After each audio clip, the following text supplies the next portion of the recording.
Just two words about ENEA. You are in the headquarters of ENEA. ENEA is the National Institution for Research on Energy and Sustainable Development.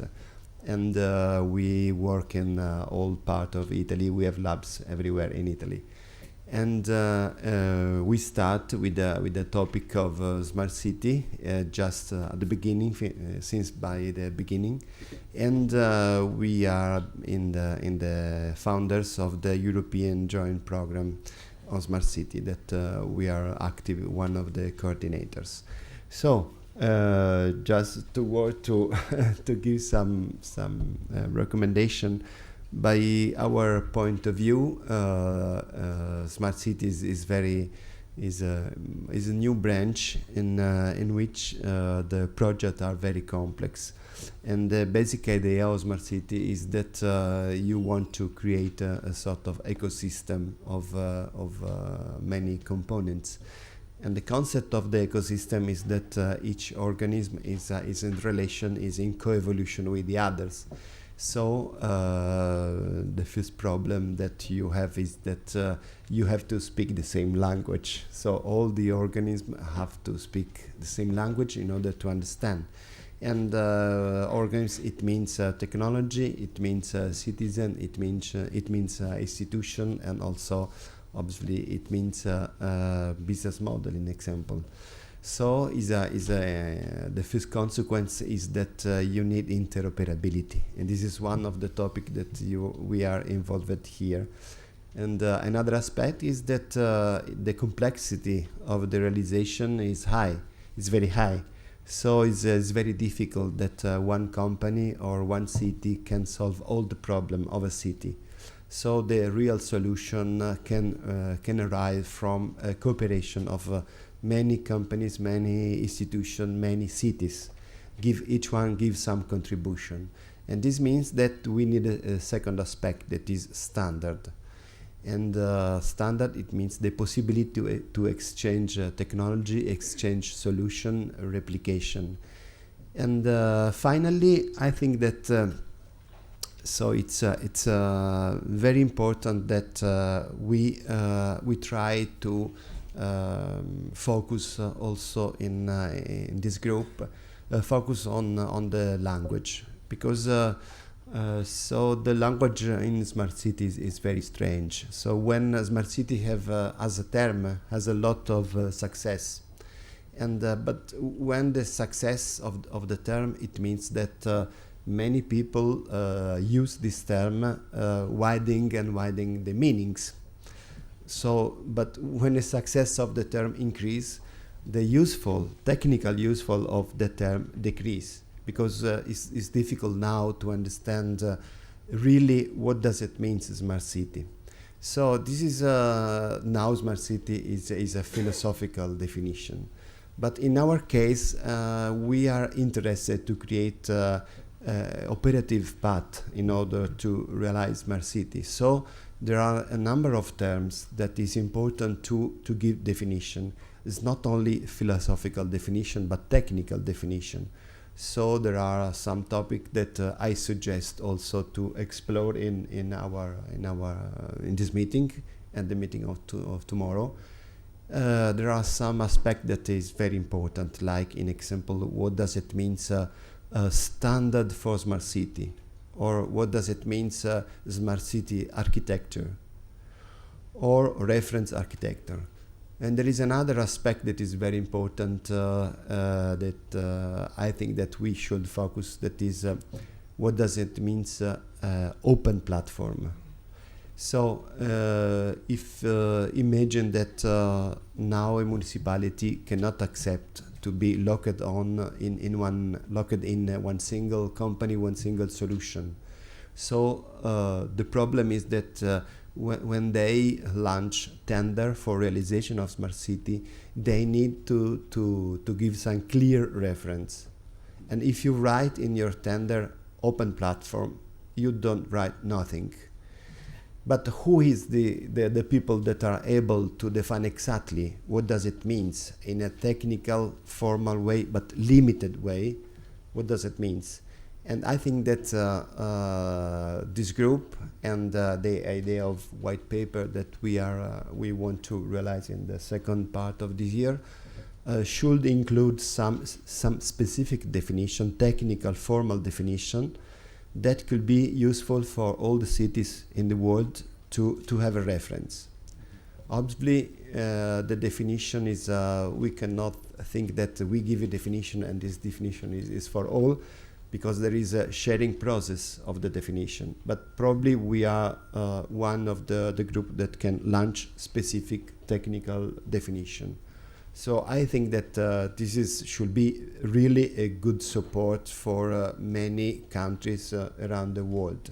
In Italy, as in the world, many programs are launching now, and all have the same problem.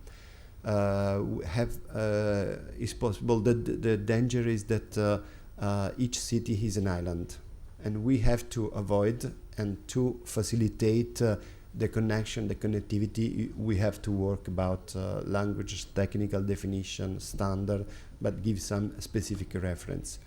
So I introduce Chris Greer, that is the hero of this meeting, and the framework. NIST is really active in this field and involve all European research and institution in order to join in this framework. Thank you. All right, thank you, Mauro, and welcome everybody. Thank you to ENEA for hosting us today, and also for the strong partnership that's emerging on smart cities between ENEA and NIST and others of our other European colleagues. I also wanted to acknowledge the presence of our South Korean collaborators. Jae-ho Kim is here today from South Korea to join us, and they're an important partner in this overall effort. My name is Chris Greer. I'm from the U.S. National Institute of Standards and Technology, or NIST. NIST is a bureau of the Department of Commerce.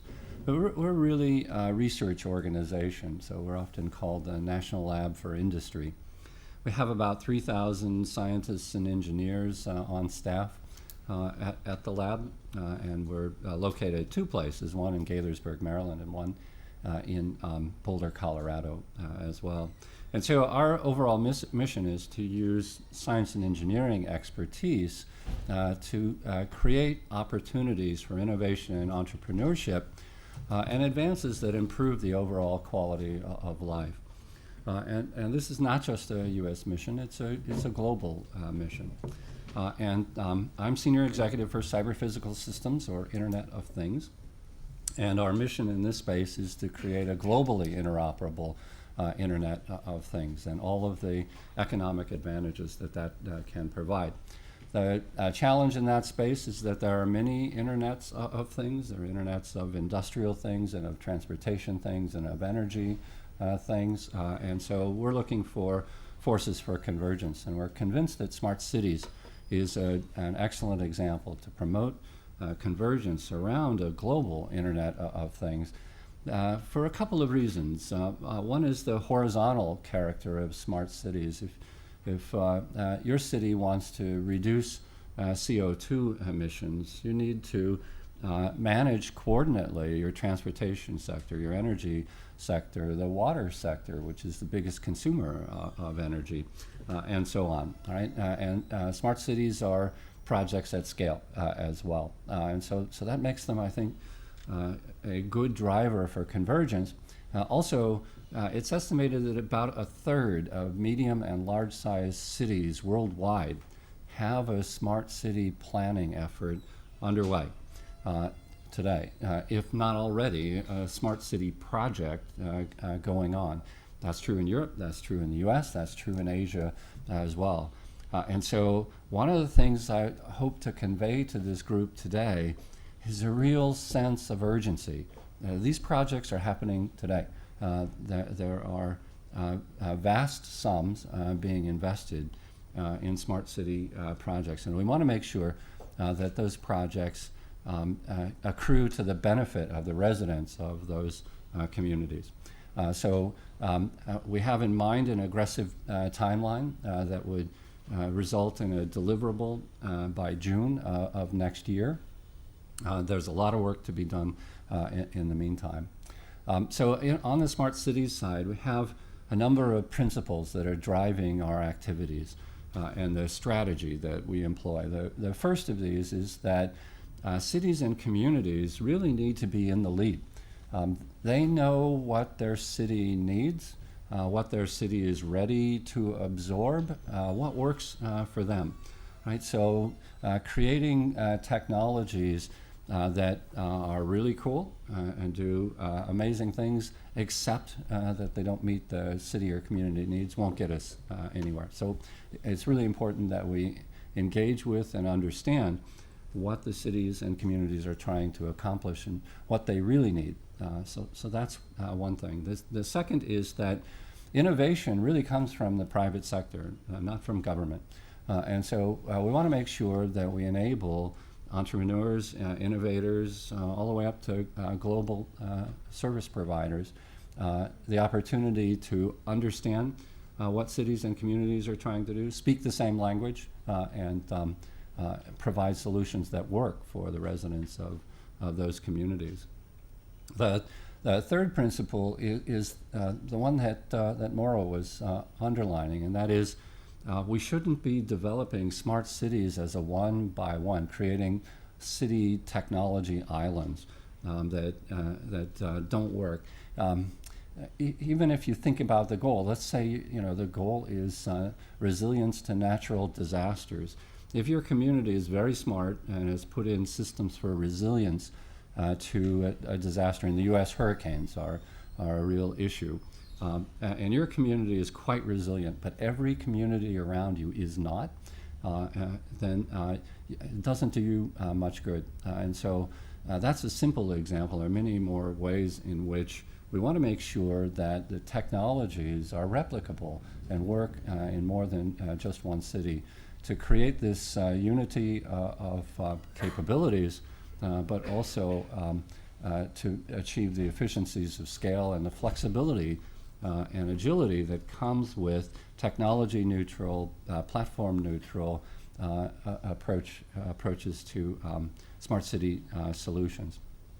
And then finally, these, in a similar vein, smart city projects are similar from one area to another. And so putting teams together of cities and innovators to share best practices, to share ideas and approaches is another way in which we can accelerate progress. So we're doing a couple of things, putting together teams of cities under the Global City Teams Challenge, but on the technology side, that's what this framework effort is about. And what we're interested in is not in creating a new architecture or even an architecture, right? But rather creating the foundations that will enable others to create interoperable architectures. What are the principles that can be used in creating new architectures that will be replicable and interoperable? And so this isn't about creating something new. This is really about analyzing examples of things that are already out there today. Some of the best practices in smart city deployments, what's common amongst the applications, smart city applications that are out there today. What are the features of existing architectures that are really excellent points for harmonizing across those existing architectures? What you'll hear from Marty Burns later about are these pivotal points of interoperability, elements of an architecture that would enable harmonization across those architectures. And so this is truly a global effort. We are not trying to create a national solution, but rather a global solution.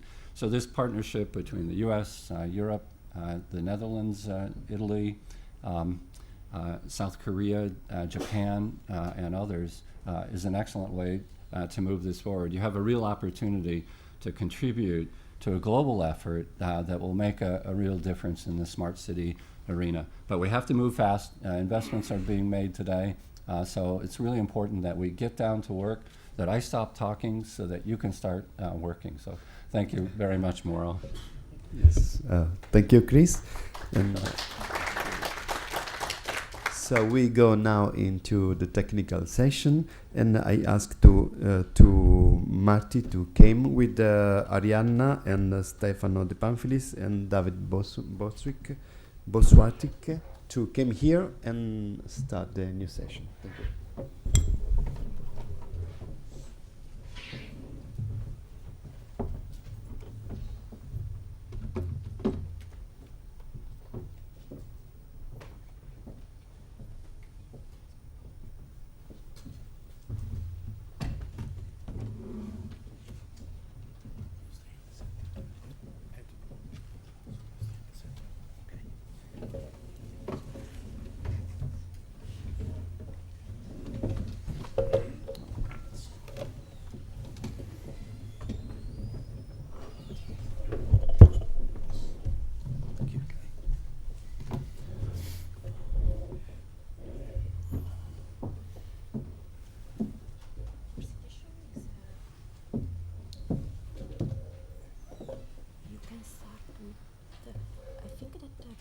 Yeah, this step.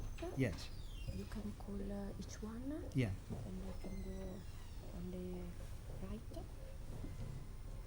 To speak from The speaker can go on the. Oh, okay, sure. And then we can go on our session. Excellent. I upload this one and For this Ansi. one. Yeah.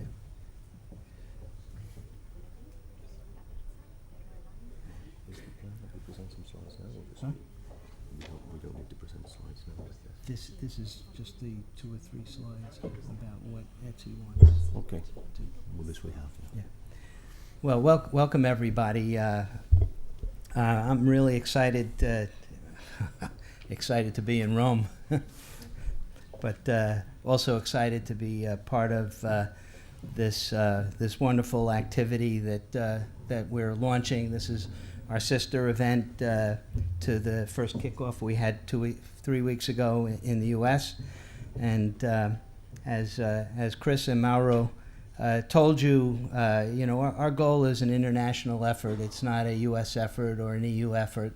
It's one world, and that's what we're trying to unify in our technical efforts as well. So right now, I'd like to begin by introducing the founding partners of this IES-City framework activity. You've already heard from NIST, Chris Greer, and from Mauro of ENEA, and obviously it's very early in the morning in the U.S., so some of the U.S. partners couldn't be here in person. So the first thing I'd like to do is introduce on behalf of ANSI their welcome and good wishes. So next slide. So I'm going to read this to you on behalf of Jim McCabe of ANSI. So ANSI coordinates the U.S. private sector system of voluntary standardization.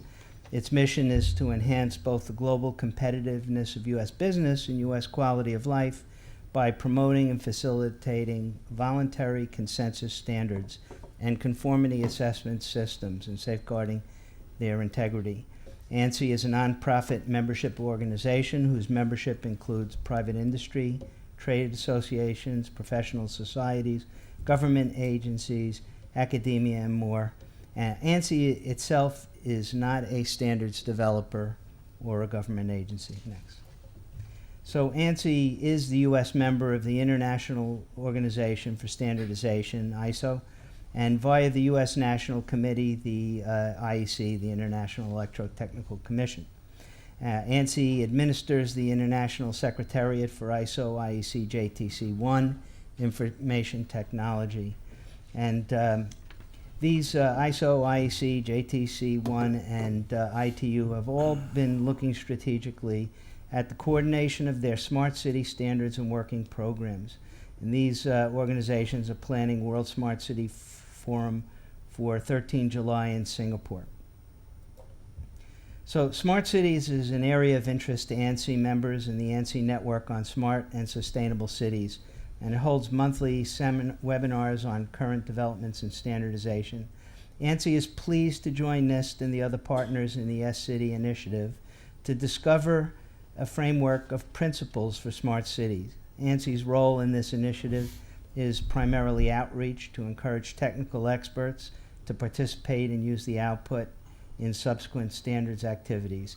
And Jim and ANSI gives us their best wishes for a productive and successful workshop. And now I'll invite David Boswarthick here to give his brief introduction to ETSI and their interest in the activity. Okay, thank you, Marty. Good morning, everybody. Hopefully, most of you know who ETSI is or what ETSI is. Does anybody not know what ETSI is? That'll be an easy. Okay, just in case.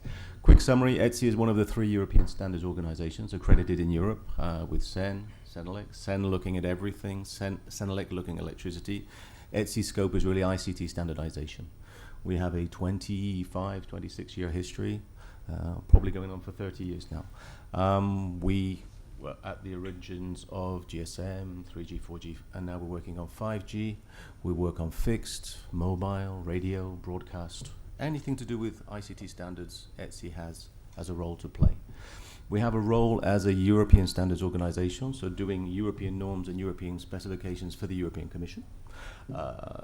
Very much in the area of radio technologies, in the area of privacy, of security. And also we have another role, which I would say is probably about 60% of what we do, which is a global standards promotion. Examples would be our founding of 3GPP, our founding of 1M2M, our founding of other international initiatives, and the reuse of our standards at a global level. Smart cities. We've been playing around, is really the term I could use, with smart cities for probably about 5 to 6 years. Smart cities is very nebulous, it's very confusing. It's not a technology, it's not a system. It's, you could say, a living thing. It includes people, it includes physical structures, it includes hardware, software, data. So ETSI isn't used to standardizing systems, but we do standardize elements of the systems to be implemented in smart cities. To that end, we've been working on a number of initiatives with CENELEC in Europe, with other organizations. And when we saw this initiative coming up, the first thing our Director General, Luis Jorge Romero, said was, we have to be inside to ensure that there's no duplication, that there's full cooperation and collaboration. So that's basically why I'm here today, to make sure maybe I can help you do a fast track on all the experience we've had in Europe. We can put it on the table and say, please don't reinvent, we can take it from here and move forward. So this is why I'm here today. Thank you. Thank you, David. Next, Yeho, would you come up to the podium and tell us about MSIP and your goals for this workshop and activity? Yes. Good morning, everybody. Okay. I'm Jeho from... My voice too loud. Okay, so I am Jeho Kim from the Korea Electronics Technology Institute. So I'm very happy to introduce the MSIP in this workshop on behalf of Korea government. So first of all, we're very glad to join in this activity, the IoT enabled smart city framework activities. So these days in Korea, the interest toward the IoT-based smart city is booming up rapidly. So the Ministry of Science and ICT and Future Planning is a ministry of government in Korea. So its purpose is to set the policies and strategies for the science and technology, and also the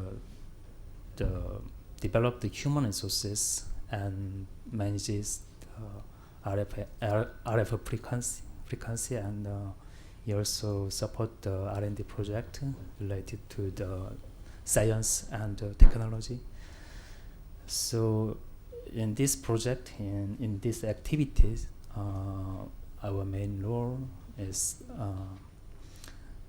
to provide our expertise gained from the IoT project in Korea, such as the Busan, the Global Smart City project, and Daegu City Daily Healthcare project. So, okay, so we hope this activity lead us to take the IoT enabled smart city successfully, and okay, we'll do our best for success these activities.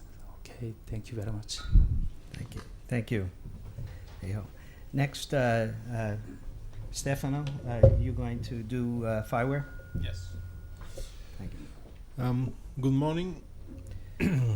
My name is Stefano de Panfilis, and I'm here representing fireware. Fireware is not an organization, but is a project. Well, it's an initiative.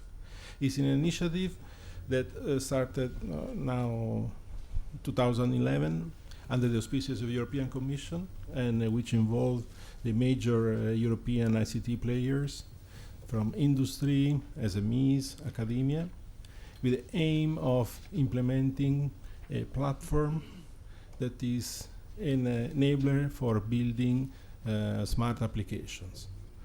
Of course, one of the reference elements of this is Smart City. Smart City is a typical domain where smart applications will really create a lot of benefits for all of us, as we heard before in the introduction from Mauro and Chris earlier. We joined this initiative, and we already started to collaborate with NIST and the other colleagues at the other workshop that very nice and very interesting, and with a lot of energy from Washington, well, Gettysburg actually, and that where we already established some, let's say, practices and things to do. So I mean, we are very happy again to be here to participate in this effort, providing the best people for that. My role in fireware, I am one of the founders, but my role is the person who is responsible for the operations of Fireware Lab. That is the environment where all the technologies that have been developed by Fireware have been put in place for free to whoever in the world in order to experiment the technologies. All the technologies we have developed are technologies that are based on open standards, open specifications, and the reference implementation that are implement such specification. They're all open source. So that is the way we want to exploit all of that. The last thing to say, but of course later this afternoon will be an extensive presentation by Juanjo Hierro, that is the Chief Technology Officer Coordinator of Fireware, is that Fireware, that is an initiative, is also will be in a few months, well, 1st of June, we are going to create a foundation, so a legal entity that will take on board the sustainability and evolution of the initiative. Thank you. Thank you, Stefano. Next, US GBC presentation. Do you have it? Sorry. Yeah. Yes. So then the next partner is US Green Buildings Council. And okay, next. Yeah.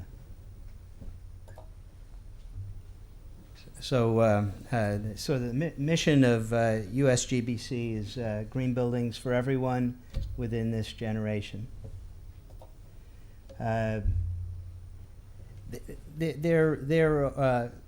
Those of you who are unfamiliar with USGBC, they're very much about certification and metrics on sustainable buildings and infrastructures. So this shows some of the dimensions of their reach in evaluating.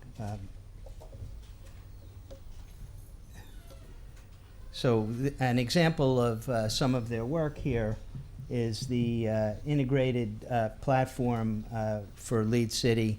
So they're specialists in designing tools for metrics on sustainability and green buildings. And they're bringing to our activity both their expertise and their drive towards ways of making it possible to understand smart cities and the ability of smart cities to absorb technologies. Next. Okay, so basically their encouragement here and is to have us provide both the common technical understanding of common features, pivotal points of interoperabilities in smart cities, as well as the application landscape of smart cities and metrics about how to determine the readiness of smart cities to absorb these technologies. And last but not least, our fine hosts, ENEA, Piero Di Sabata, will introduce. Okay, thank you. I very few things to add because my colleague Mauro Annunziato has already told about the interest of ENEA in this project. I have only to give you the idea of what is ENEA. ENEA is the National Agency for New Technology, Energy and Sustainable Economic Development. That means that the mission of ENEA is to support from a technical scientific point of view the transition of our society toward a low carbon economy. That means that we want to meet some important societal challenges. And the dimension of ENEA is of the second national research organization in Italy. We are about 2,600 people working 9 research centers spread along all Italy. Our group that is directly involved in this activity with NIST is the Smart Energy Division. That is a division that is addressing specifically the aspect of the evolution of the smart cities. And our effort is in getting a systematic approach to the rollout of the solution for the smart cities. And from this experience, from a number of pilot and projects that are running in ENEA along these years in different cities, the crucial point of interoperability supported by a structure of open architecture for the solutions that are adopted in the smart cities is emerging as a really important point, both for us that are working with technologies, new solution, and that have the need for try to get a systematic approach to all these different pilots, different experience.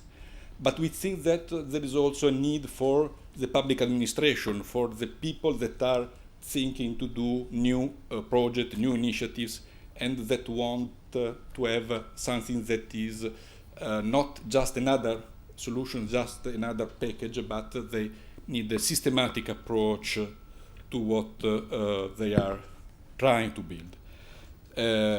I cannot add many other things. As Mauro has already said, we look for building an ecosystem of instruments, tools, methodologies that allow us to work in this way.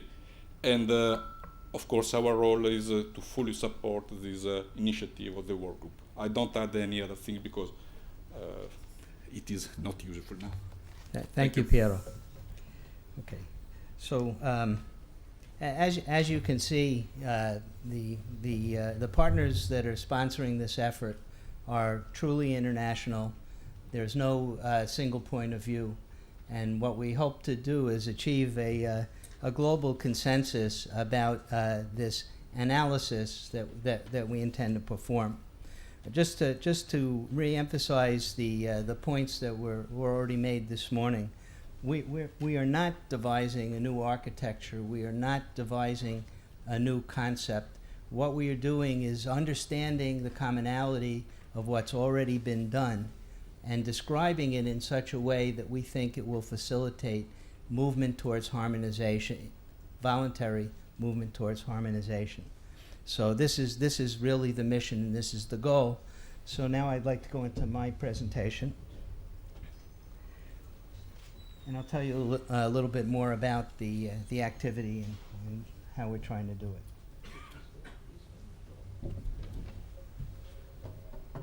It's the IoT-enabled smart city framework overview final. That's it.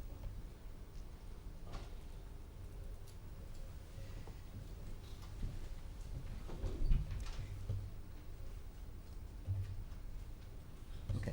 So my name is Marty Burns, and I work at the Smart Grid and Cyber Physical Systems Program Office at NIST. I work for Chris Greer, who you met earlier, and it's been my task to be a facilitator, a convener, and join all of our partners in this activity. Excellent. Thanks. So I'm going to tell you this morning about the challenge that we seek to do and the ETSI framework goals. I'll mention briefly the theory behind the twin kickoff workshops, of which this is the second. I'll tell you a little bit about this concept of pivotal points of interoperability, and those are sort of the quantitative, one major quantitative aspect of the results that we seek to discover.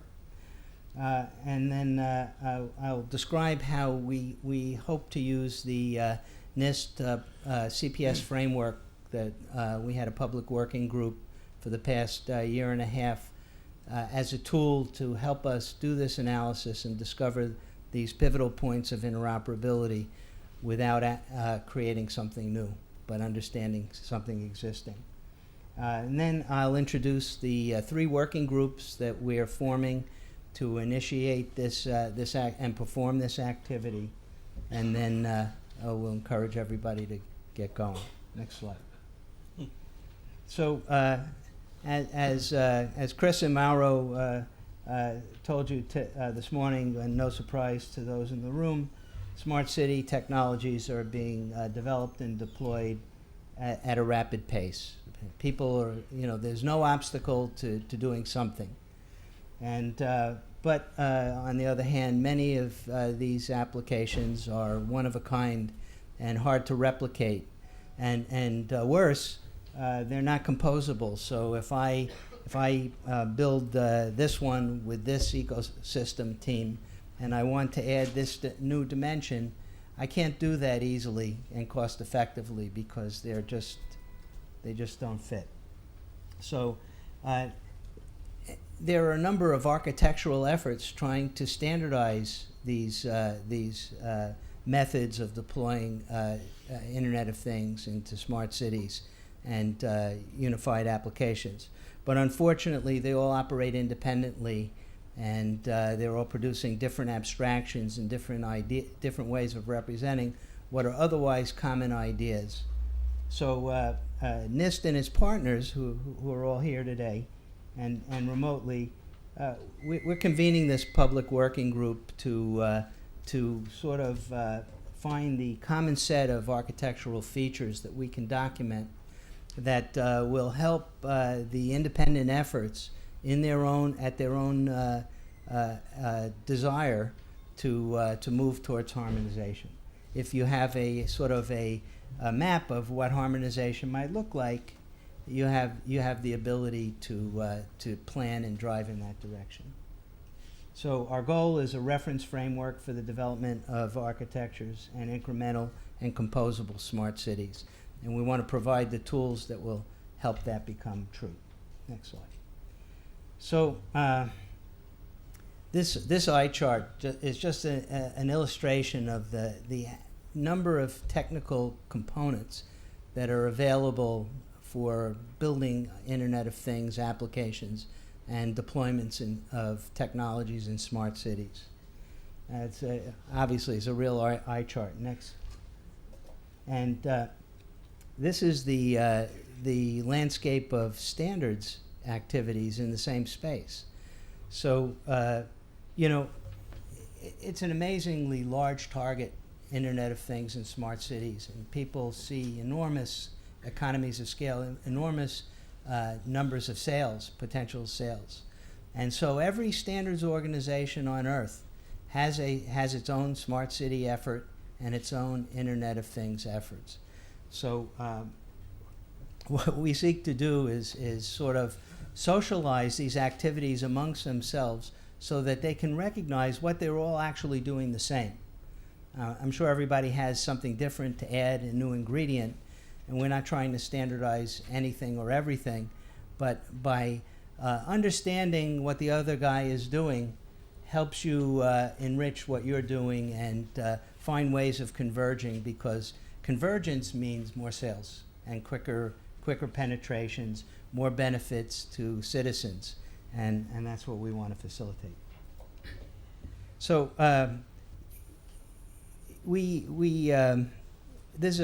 first of all, this is a voluntary effort, and NIST is always inspiring voluntary efforts. NIST, actually in the U.S., as Chris mentioned, we're part of the Department of Commerce. We have no regulatory authority. We're just a bunch of really sincere scientists working for the public good and trying to help. So we always say, let the market decide. But here's an example that was mentioned earlier today about the market's decision process. And we'll bring you back to the VHS and Betamax example. If you have gray hair in this room, you probably remember VHS and Betamax. And if you have not gray hair, you might have even heard of it. But during the time that became available technology to have video recordings and movies and TV shows that people could purchase or rent and play in their homes, there were two rival technologies that quickly emerged, VHS and Betamax. And as you might imagine, they weren't interoperable standards. So if you wanted to have benefit of this technology, you had to pick a winner. And if you didn't pick the winner, you were at a deficit, because first of all, the content providers also had to pick. So they, your favorite TV show might be available on VHS, but you bought a Betamax, so you can't see it. Okay. So, but in this case, market convergence occurred, and the market did decide. But the bad news is that it took 11 years for that convergence to occur. And what we want to do, a similar thing is shaping up in smart cities, and our goal is to shorten that time to let the market decide, and that's all. Next slide. Okay, so the glass is half full. The thing is that we believe that there are these pivotal points of interoperability, which I'll tell you more about, and that identifying them will speed market convergence. So we will, in our activities, we will help the market decide. Next slide. So the ETSI framework goals, and we started off with IoT-enabled smart city framework, which was a real mouthful, and our ENEA partners said, we need a better term, a shorter term. So they suggested IES-City and framework, and I said, well, that's a kind of strange acronym, but then they explained to us, silly Americans, that you pronounce IES yes in Italian and in fact in Spanish too, I understand. And so the ETSI framework, and there was a name that we all could grab onto. So we're happy to be known that way. So our goal, as I said, is to facilitate convergence and encourage harmonization among the many standards and consortia that exist. And our goal is to produce a useful result in a short time certain. So Chris indicated the timeline that we're going for, which is a draft white paper by the fall in September, and a final output in June of 2017. So we wanted to have minimum complexity because we want it to be easily ingestible. We want it to be actionable. We don't want a white paper so somebody can have reading on a plane. We want something that's going to actually help and can be put into practice. And of course, we wanted to reduce the barriers to interoperability and integration. We will not be picking winners and losers. We're not going to find the best concepts, the best architectures, the best framework, the best way of doing this, that, or the other thing. What we intend to do is have a dispassionate analysis that will produce a record that anybody can inspect and judge for themselves, and use these tools to move in a common direction. So in order to do that, we want to attract the collaborators from the key architecture standards and efforts so that they can bring the results to their efforts. So I have a background in standards development. I'm a member of a number of IEC technical committees. I've been involved in ANSI metering standards in North America. So I have a lot of experience working in these groups over a couple of decades, and nothing is more sure to fail than somebody bringing a document in from outside and saying, "Oh, look at this! We should do this." Right? Really, what you want is people with a stake in the outcomes, bringing work that they've done in another forum to the forum that they're working in. So it's really important for us, I believe, to attract the proponents, the researchers, the developers in these architectures and frameworks and deployments in smart cities to become involved in our activity. And we offer a very short time scale, so it's not a multi-year commitment and things like that. But we hope by that means, in participating in the analysis, they will be able to convey the results back to their own efforts. So just one moment. So one last thing is that this group is open and free for participation by anyone. We have a collaboration site where all documents will be publicly available. So we encourage you to take advantage of that. Thanks. Okay, so twin kickoff workshops. Geography is sometimes a challenge, and you see that the partner team is international. And in kicking off this effort, of which this is the second of the twin kickoff workshops, what we have is a very similar agenda that we had in Washington and here at ENEA in Rome. And the idea is to basically get the effort off and running, and give collaborators an opportunity to attend, from different geographic areas. And so what you'll find when you look at today's agenda, if you look at the agenda in Washington, you'll see that the agenda is almost identical. The main principal difference is the technical speakers today are from a different set of architectures and frameworks. And so through the two kickoff workshops, we will have over a dozen different architectures and frameworks represented, just as a way of instigating the start of the work and the sharing of knowledge about these different technologies to each other. So when we complete this workshop, we will have completed our kickoff activities, and we will be off and running and having periodic web meetings to conduct and organize the work going forward. Thanks. So as I said, these are the kickoff meetings, And our basic development plan is to have the three working groups, which I'll introduce towards the end of my talk, working in parallel from now to June to get their arms around the deliverables that they're going to describe tomorrow, and they did on the second day at the NIST workshop. And the cross-pollination from working group to working group will be just through joint participation and informal. By June, we hope to have a clear vision of the deliverables and the work really starting to be far along. So at that point, we can start working as more in a joint fashion, working on a composite deliverable set, so that as we fill the deliverable set with content from June to September, we will all have a vision of what the final result looks like, so we can reinforce that package. And then in the fall, we should have a composite draft that we will begin a review process that will work out the details of the review process, resulting in the final draft in June 2017. Thanks.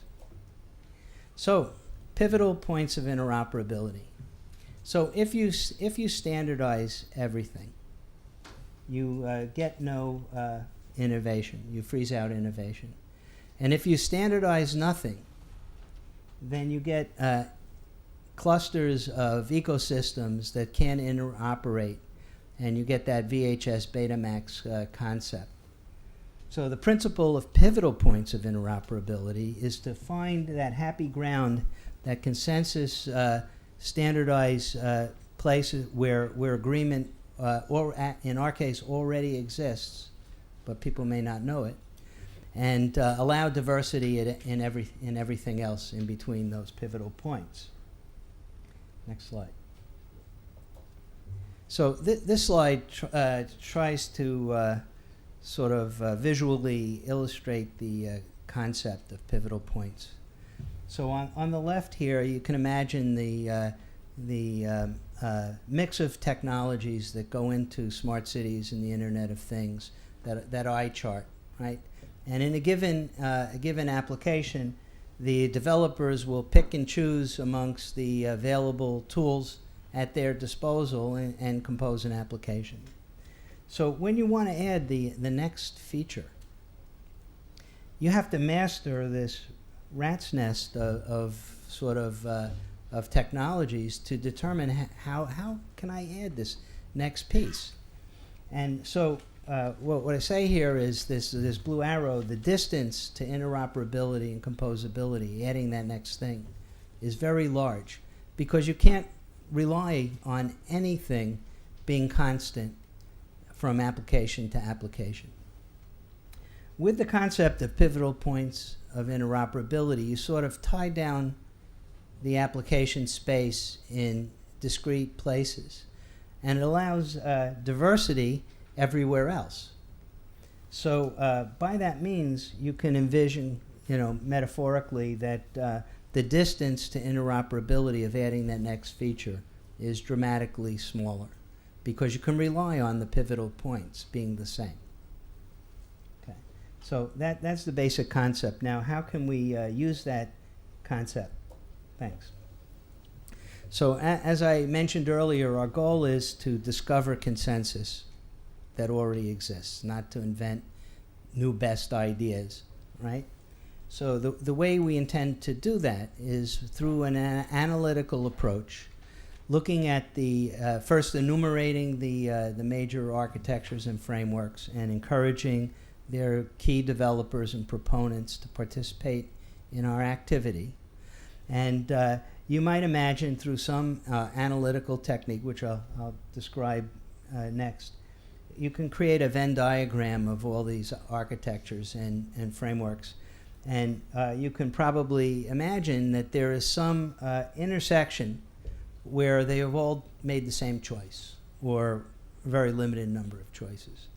And those are going to be the pivotal points of interoperability that we want to discover. Also may be some near points of consensus where maybe most did this and some did that, right? And it's useful just to document that difference. So let's say that if most did this and some did that, those that did that may go home and say, well, if we adapted just a little bit over here, included this in our that, then we will be part of the consensus pivotal points of interoperability that people can rely on. So this is how these results can potentially diffuse. So, excuse me, there is this analytical approach that will discover the pivotal points and near pivotal points, and we will document them, and then people can do what they want with them. So, no, stay on this for just a little. Thank you. So, and then you see the green outer circle. That's the union of the application space of smart cities and IoT. And one of the working groups, the application framework, which you'll hear about shortly, is looking to discover the this union of the application space for smart cities and IoT. And they're going to document it, describe it. And there are some efforts, a number of efforts that have already done this. So they will be drawing on this existing work to sort of digest and unify it in their part of the report to describe this application space.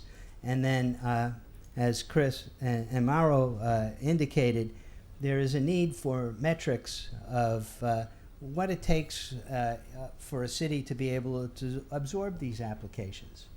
So the purpose of this union of applications framework group is to both describe the dimensions of the application space and the readiness of municipalities and cities to absorb them and what they need.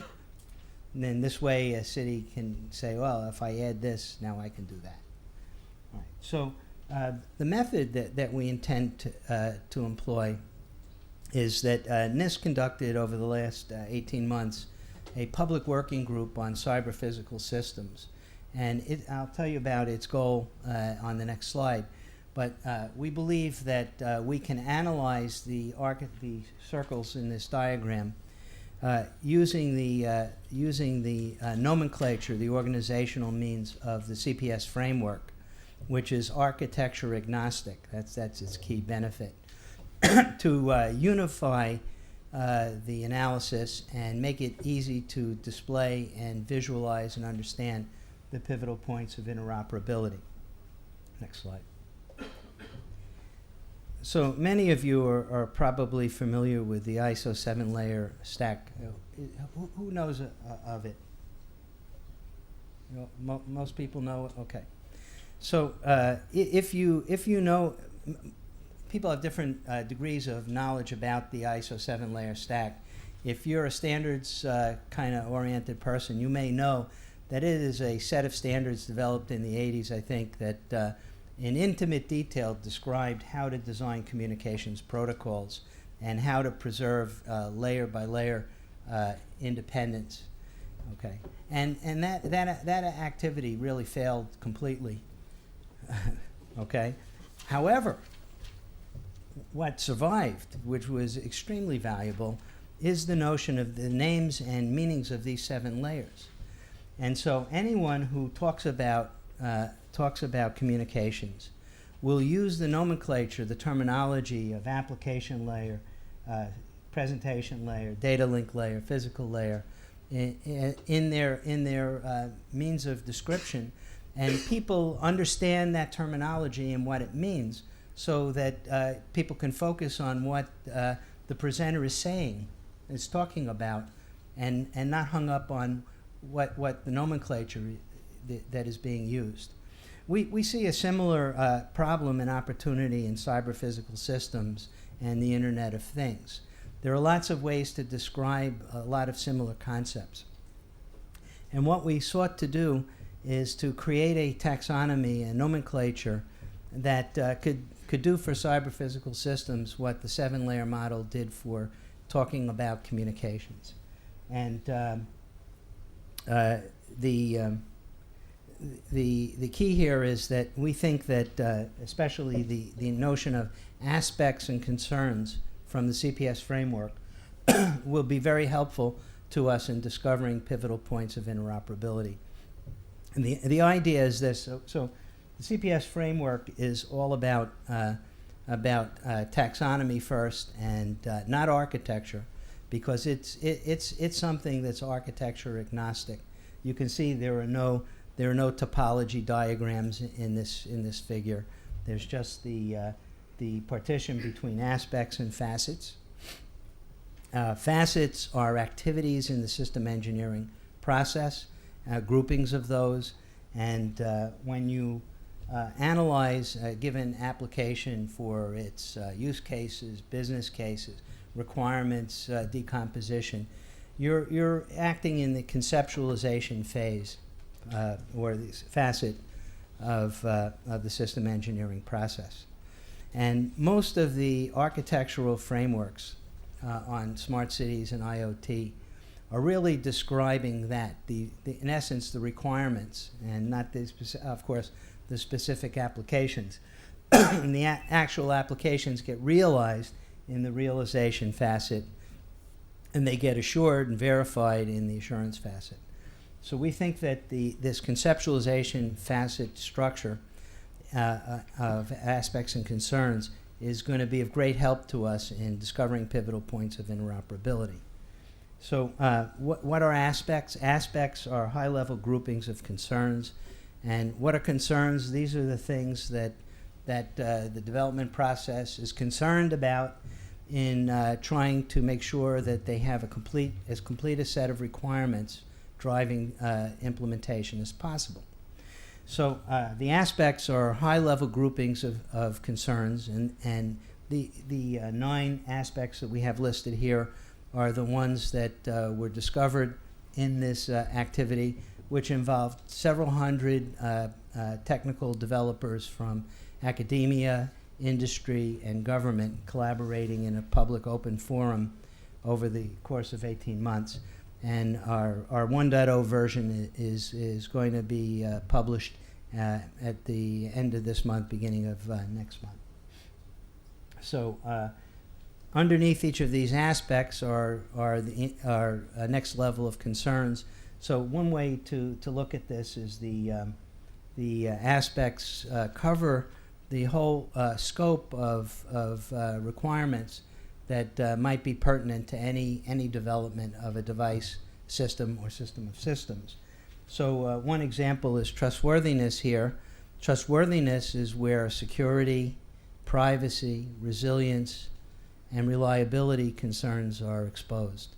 And then once you've understood what all the concerns are, then you might have requirements or technical choices that are designed to meet the concerns. So I have a concern about security.cybersecurity.authentication, and a requirement might be certificates, PKI used for that. So this is how we might break down the different architectures and frameworks into a common organization of concerns. Next slide. So I think you'll have to look at the slides later to see the definitions or the framework itself to understand the details about the concerns. There's no magic here. These are things that are, once you read them, they're going to be obvious to you. But by naming them and organizing them, we can provide that goal of the 7-layer concept to cyber-physical systems. Next slide. So what we imagine is that there can be this analysis spreadsheet where the rows are these concerns. And as you can see, maybe 1, 2, 3 columns, let's say 3 and 4, are examples of analyzed frameworks according to the concerns. This is just a draft of the approach. But imagine that I take the IOTA documents. That's like the fifth column. And I look through, that's a pretty large body of work. But if I look through it, I might find that, certain chapters, certain sections of certain of the deliverables are designed to address the concern of, let's say, networking, okay, network communications. And by allocating and analyzing these documents according to that, we will first discover what are the common concerns that each framework identified. Some will specialize here, some will specialize here, some will have holes here and there, and some will have, well, everybody did networking, right? You can imagine that. So once you have the common concerns, then you can look deeper and see what technologies they used to address those concerns. So, for example, it's pretty likely that everyone used IPv6 as an identifier of an endpoint, communications endpoint. So that's sort of like a potential first pivotal point of interoperability. And we'll be able to discover that through this simple one-at-a-time analysis. And then when we look at the results across the rows of this kind of spreadsheet approach, it should be readily apparent what the pivotal points are. And hopefully we'll get discover as many of those as possible and be able to produce a report. And it's not very pretty, the spreadsheet approach, but it avoids architectural diagrams and comparison charts and things that are very hard to reduce since everybody already has such diagrams and they're all different and they all work differently. So this is a way of discovering this commonality that we think will work given the intensity of our effort and the desirability of the results. Next slide.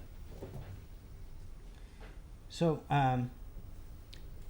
how we're going to go about performing our work is we're going to have these working groups.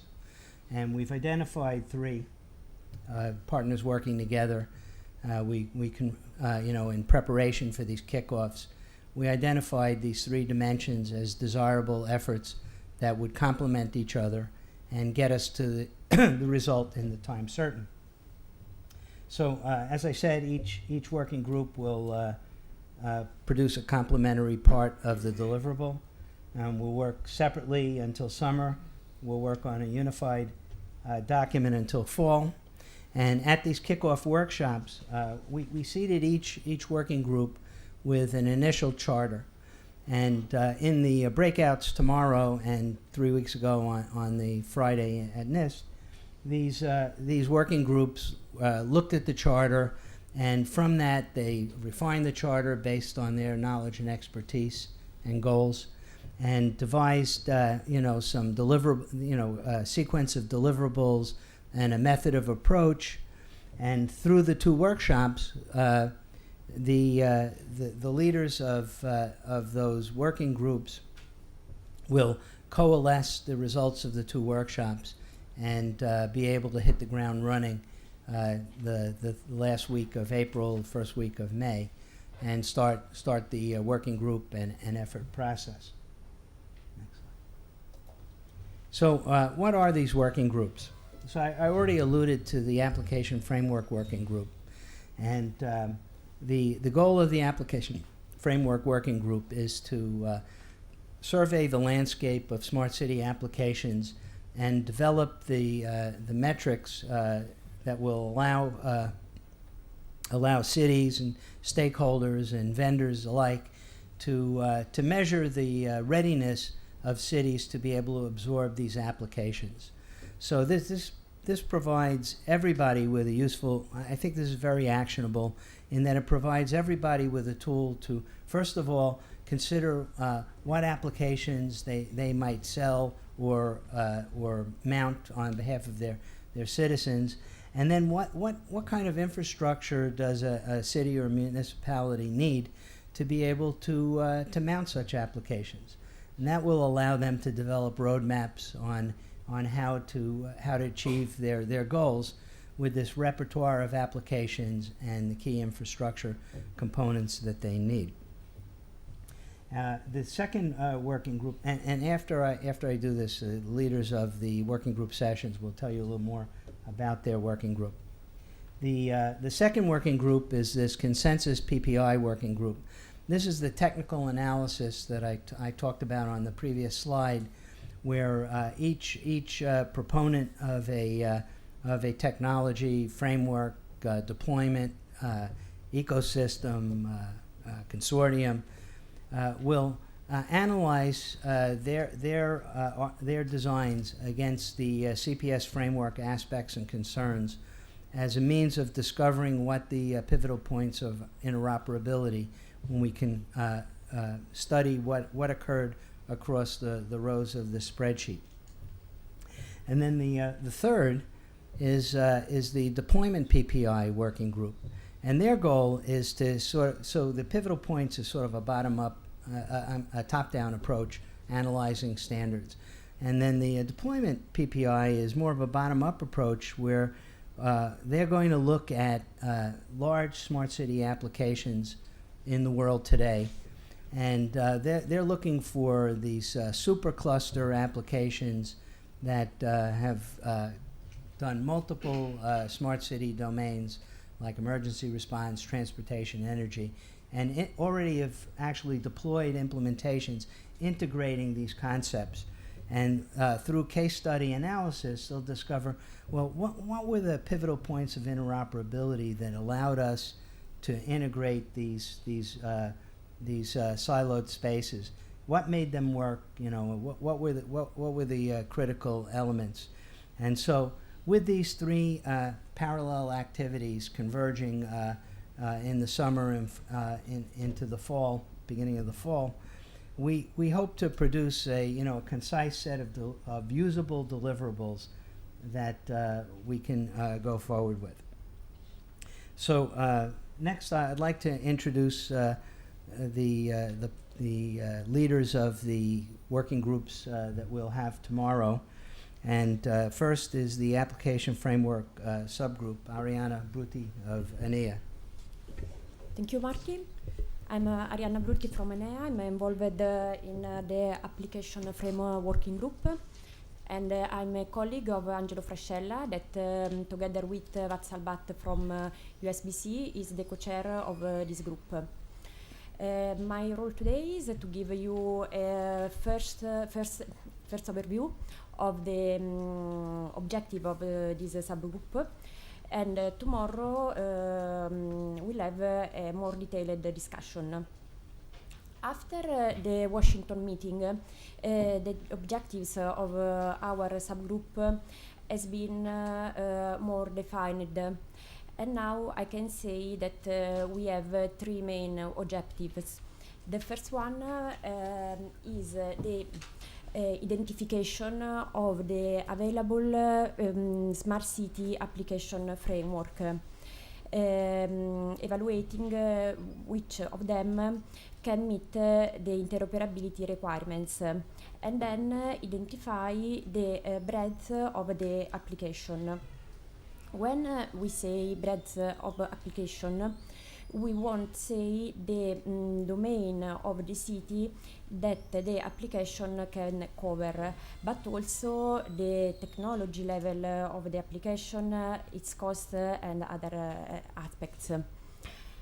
Then, in order to help the stakeholder to understand which application can meet their needs, we will define a framework to measure the benefit of the identified application. At the end of this work, we will have a list including all the identified application framework with the indication of the domain that each one can cover. This list will be a starting point for the stakeholder that would approach the world of the smart city application. Furthermore, we want to define a framework, a metric to evaluate the readiness of a city. When we say the readiness of a city, we want to say the capacity of a city to absorb the identified application. The approach that we want to define is based on the definition of a set of parameters that can establish where a city is from the perspective like technology level, political strategy, financial aspect that can pave to open the way to smartness. Next slide, please. Last point, the framework and the metric that we'll define will be tested on 5-6 cities. In order to accomplish our work, we have organized our activities in 3 sub-activities. The first one aim to identify the smart city application framework that will be included in the list and to define the breadth of the identified application. During this activity, our expectation is to have some inputs from subgroup 3. The second sub-activity is related to the definition of the framework and the metric that I depicted before. And in this activity, we expect an interaction with working group 2. And the last sub-activity concerns the testing phase of the framework and the metric and the test on the city. We expect that after the testing phase, the metric and the framework will be updated. Next slide, please. Okay, this slide is just to give you an idea of what is our concept of domain. As you can see, we want to have a vertical perspective of domains, for example, energy, transportation, health, safety, and so on, but also perspective on the technological level of ICT service. Starting from basic service, also available service, advanced service. Thank you. Next slide.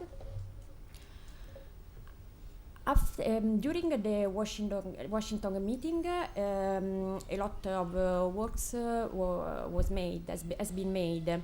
As the redefinition of our objectives, the identification of our deliverables, and the recruitment of a first group of people that wants to contribute to our work. Some points are still open, and we would like to finalize them tomorrow. So everyone want to join us in the parallel session is welcome. Okay, so all from my side. Tomorrow we will discuss more deeply. Thank you, Arianna. So next, consensus pivotal points of interoperability. Stefano will introduce that. Yes.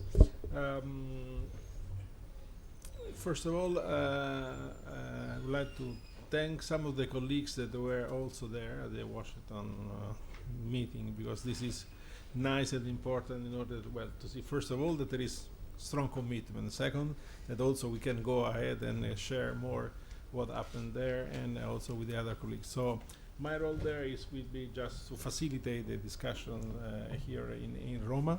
You hear the discussion here in Roma for this working group.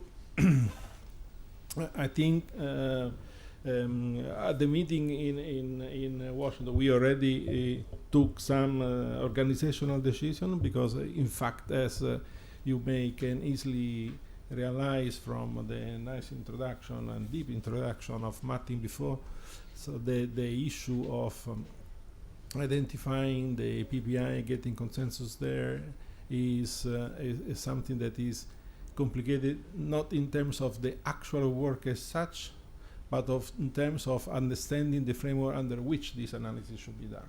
So I think that tomorrow, starting also from the nice things that you proposed earlier this morning, we can go into and start to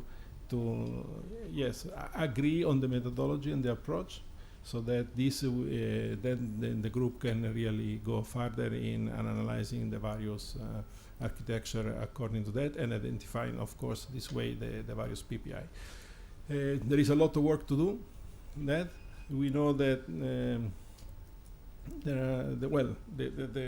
the time frame that we agreed is quite short, and we would like to arrive already in June with the framework done, but also with at least a couple of examples of using the framework for analyzing and identifying the pivotal point of interoperability, because this is really at the end of the day, this is the way to provide support and create the things that also the other working group are needed. So, I mean, this is core and it's important, and so that is.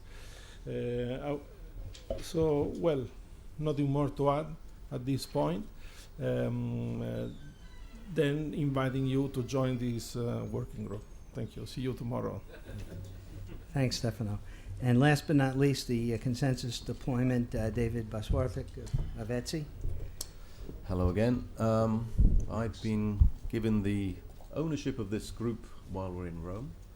I wasn't in the US, so I'm not exactly sure how the group progressed there. I know they spent a lot of time talking about their charter and their scope. From what I can see, this group has the advantage that most of the answers are already out there. There's a number of cities which have deployed. There's a number of different cities which have deployed in different use cases, and they've all, over the past 10, 5, 2, 3 years, implemented smart city projects. Some are vertical projects, some are horizontal projects. Some cities excel in waste management, some cities excel in traffic management.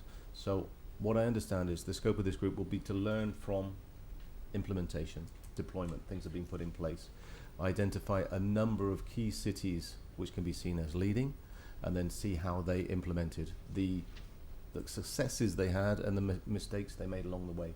By looking at those two elements, we can say, okay, if another city is to deploy a similar project, how can they go faster? How can they learn? How can they use these interoperable points, best of class standards, best of class technologies to get something out which is quick, reliable, sustainable, secure, which is something we need to think about, and also future-proof. As with intelligent cars, intelligent cities, you put a technology in today which has to sustain over 10, 15, 20 years. So we don't want to take a technology choice today which will be out of date in 5 years' time. So again, building on the experience from key cities. So hopefully there will be some representatives of cities in this room, or organizations that have worked with cities to implement projects. And I would like to invite you, this feels a bit like the New Start. I'd like to invite you to join my team tomorrow afternoon, where we'll be talking about implementation for 2 hours. Thank you. Okay. Thanks, David. So thanks to the team for organizing the event and preparing for the working groups tomorrow. And we're going to have a coffee break now, and afterwards we're going to have a really fascinating day of technical presentations from some of the dimensions of smart cities, deployments, and technologies in the world. I'm really looking forward to these. I've looked at some of the documents, but I haven't mastered any of them, and so this is going to be my opportunity to get a quick course as well. So thank you, everybody, and we'll reconvene at at 11 o'clock. Well, 11 o'clock is now. Are you ready to go? 10 minutes, it's okay. Okay. 10 minutes. We are ready to complete.